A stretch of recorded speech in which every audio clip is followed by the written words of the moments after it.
El sistema educativo mexicano está conformado por la educación básica, la educación media superior, la educación superior y la educación para adultos. A lo largo de la historia, se ha necesitado de una nación que proporcione una educación laica y gratuita que fortalezca el desarrollo de una nación para apoyarla en la construcción de una sociedad justa y equitativa. Sin embargo, para ello se ha requerido construir los medios para que esta visión pueda ser llevada a cabo. En este sentido, se crea en 1921 la Secretaría de Educación Pública bajo la dirección del licenciado José Vasconcelos Calderón, en donde dicho organismo contaría con la generación de 3 departamentos.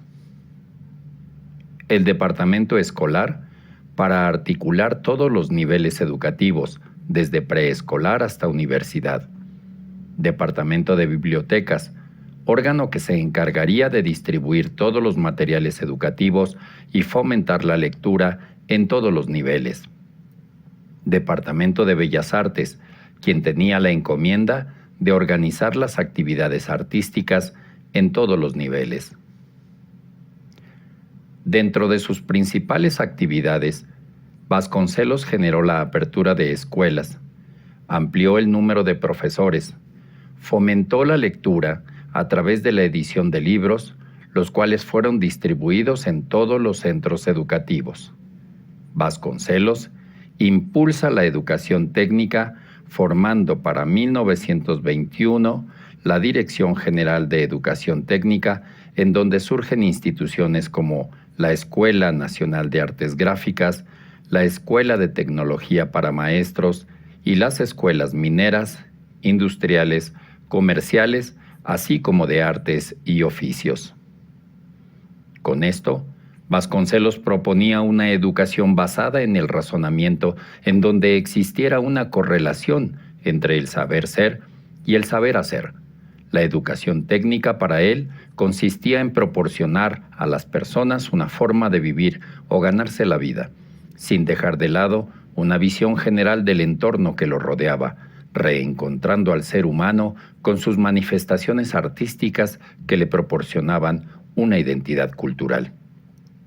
La filosofía de Vasconcelos busca aglutinar cada una de las esferas de conocimiento mediante un pensamiento lógico-deductivo, en donde la verdad sea una consecuencia y una correlación entre los distintos factores de una realidad. Para este filósofo, la psique del ser humano debe partir de la conciencia creadora que se manifieste en un orden ante la pluralidad.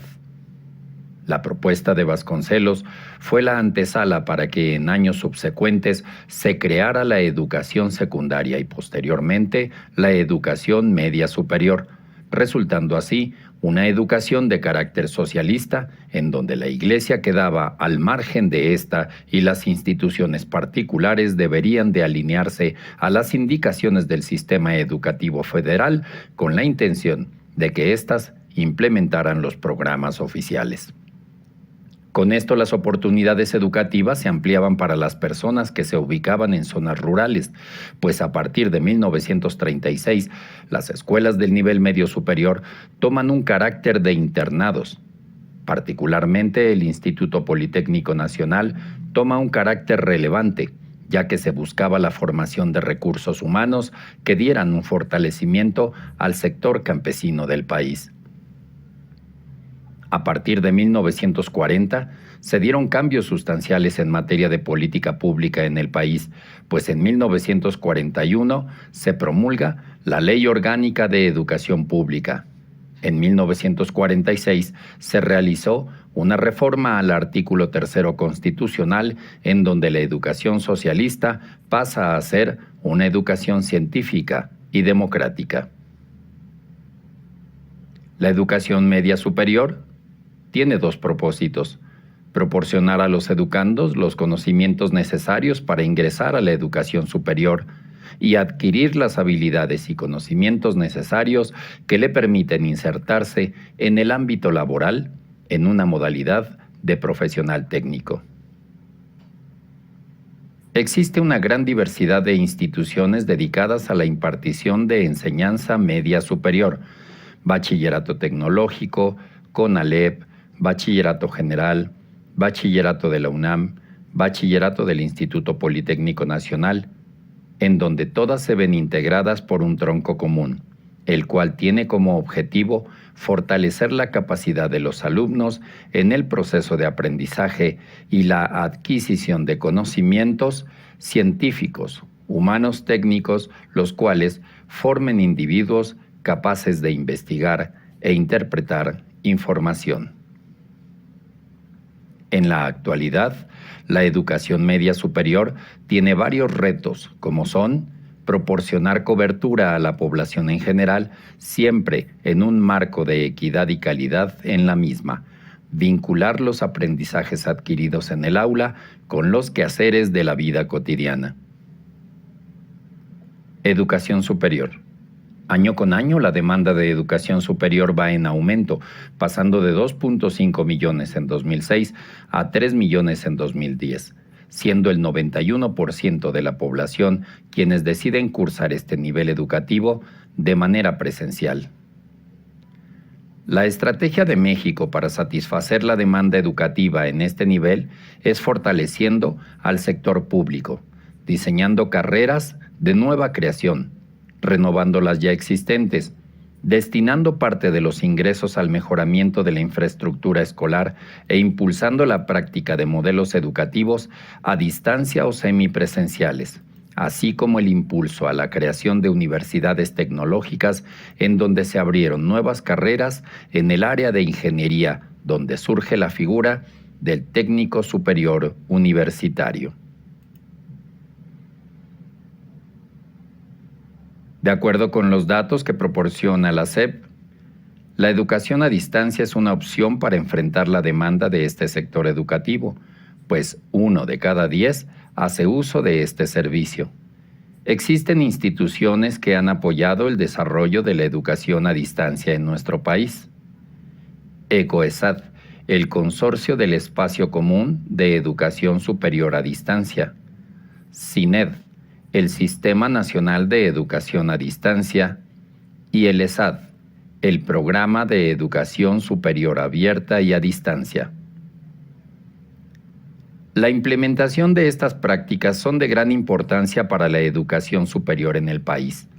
Ahora, el hecho de crear un gran número de instituciones de educación superior no implica que éstas sean de calidad, por lo que actualmente el tema de la calidad en educación superior se hace presente mediante estándares que nos permitan medir la pertinencia de los mismos. A pesar de que se implementan nuevas modalidades de educación para dar cobertura a la misma, sigue existiendo un atraso en comparación de otros países.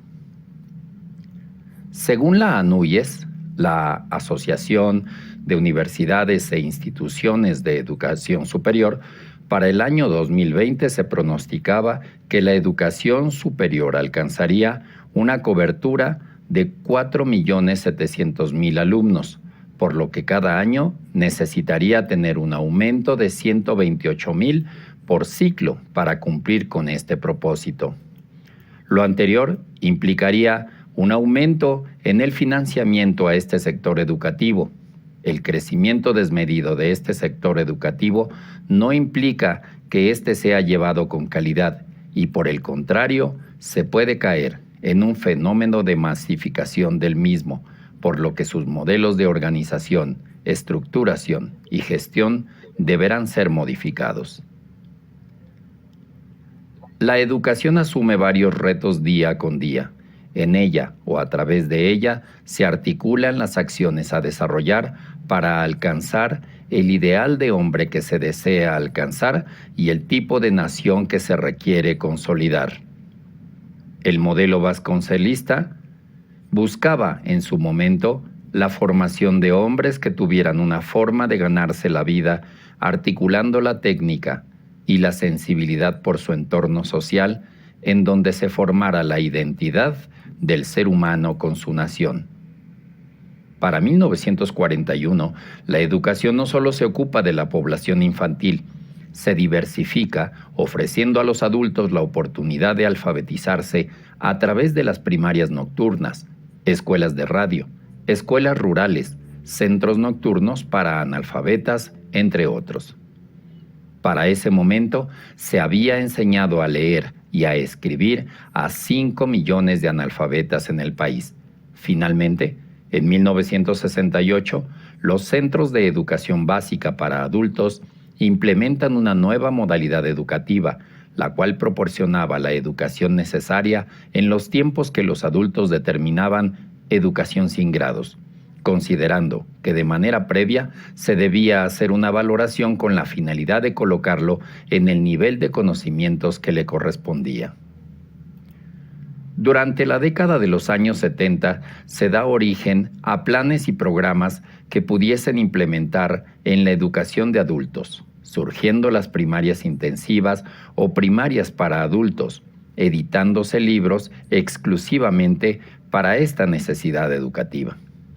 A finales de esta década, para ser exactos, en 1978, surge la Dirección General de Educación de Adultos, organismo dependiente de la SEP.